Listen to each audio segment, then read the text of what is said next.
A Slander by Anton Chekhov.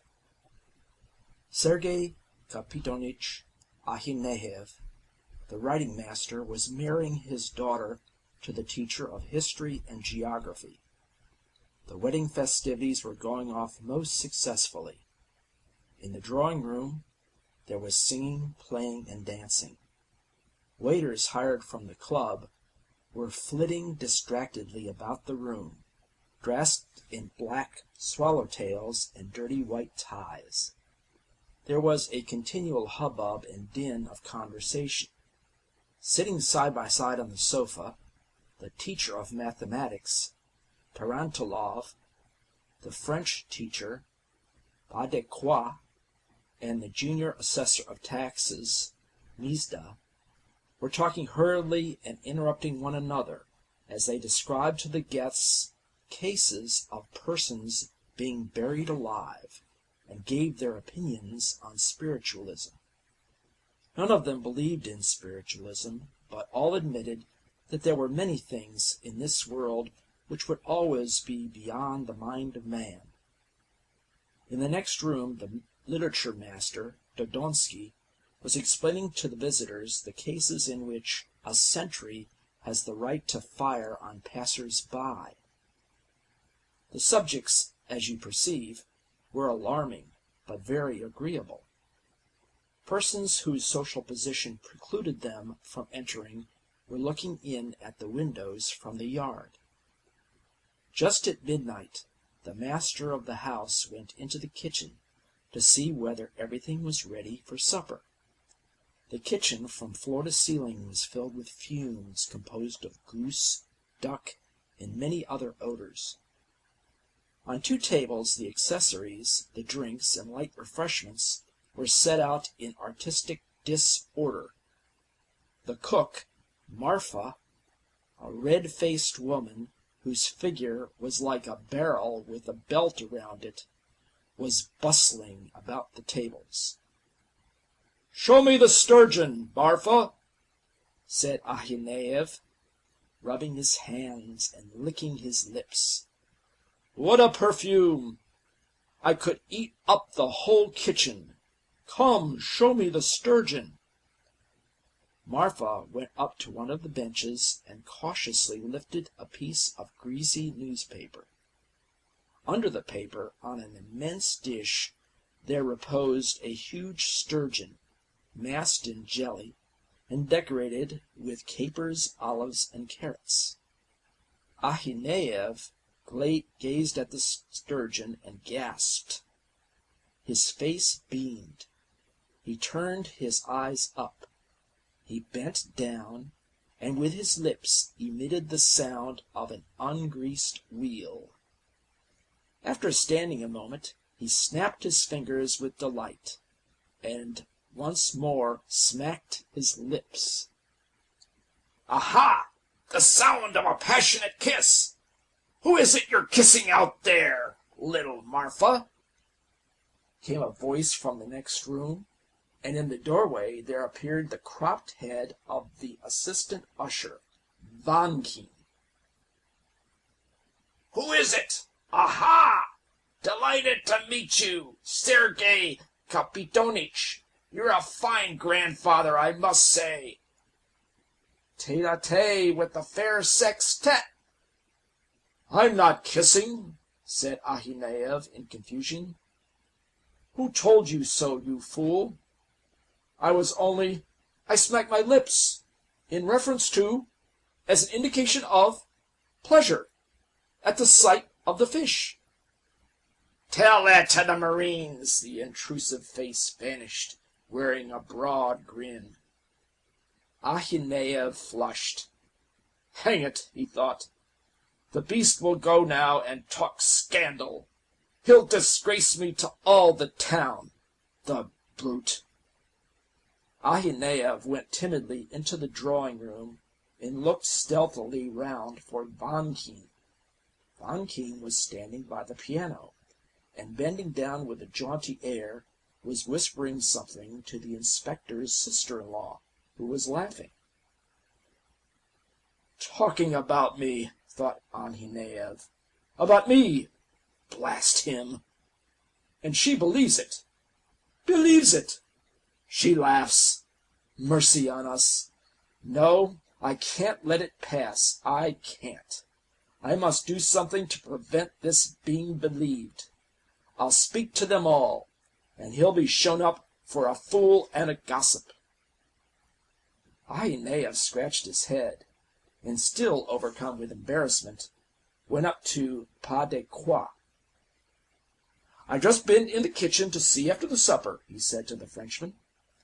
"I know you are fond of fish, and I've a sturgeon, my dear fellow, beyond everything. 1.5 yards long. Ha, ha, ha! And by the way, I was just forgetting, in the kitchen just now, with that sturgeon, quite a little story. I went into the kitchen just now and wanted to look at the supper dishes. I looked at the sturgeon, and I smacked my lips with relish at the piquancy of it. And at the very moment that fool Vankin came in and said, 'Ha, ha, ha! So you're kissing here, kissing Marfa the cook! What a thing to imagine, silly fool! The woman is a perfect fright, like all the beasts put together, and he talks about kissing. Queer fish!' 'Who's a queer fish?' asked Tarantulov, coming up. 'Why, he over there, Vankin. I went into the kitchen, and he told the story of Vankin. He amused me, queer fish. I'd rather kiss a dog than Marfa, if you ask me,' added Vahinev. He looked round and saw behind him Mizda. 'We were talking of Vankin,' he said. 'Queer fish he is. He went into the kitchen, saw me beside Marfa, and began inventing all sorts of silly stories. "Why are you kissing?" he says. "He must have had a drop too much."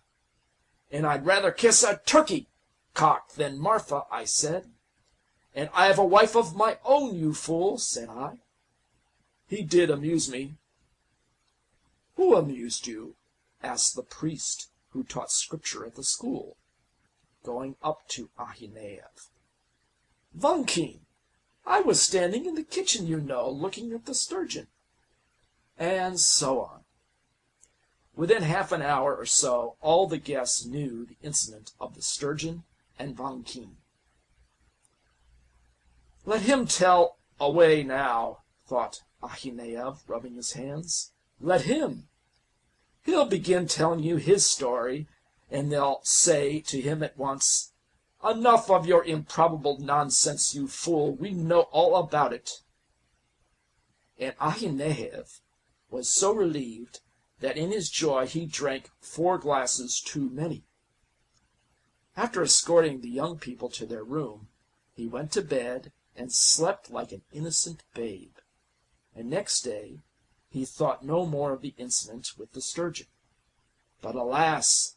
Man proposes, but God disposes. An evil tongue did its evil work, and Ahineev's strategy was of no avail. Just a week later, to be precise, on Wednesday after the 3rd lesson, when Ahineev was standing in the middle of the teacher's room, holding forth on the vicious propensities of a boy called Vizakin, the headmaster went up to him and drew him aside. "Look here, Sergei Kapitonich," said the headmaster, "you must excuse me. It's not my business, but all the time I must make you realize it's my duty.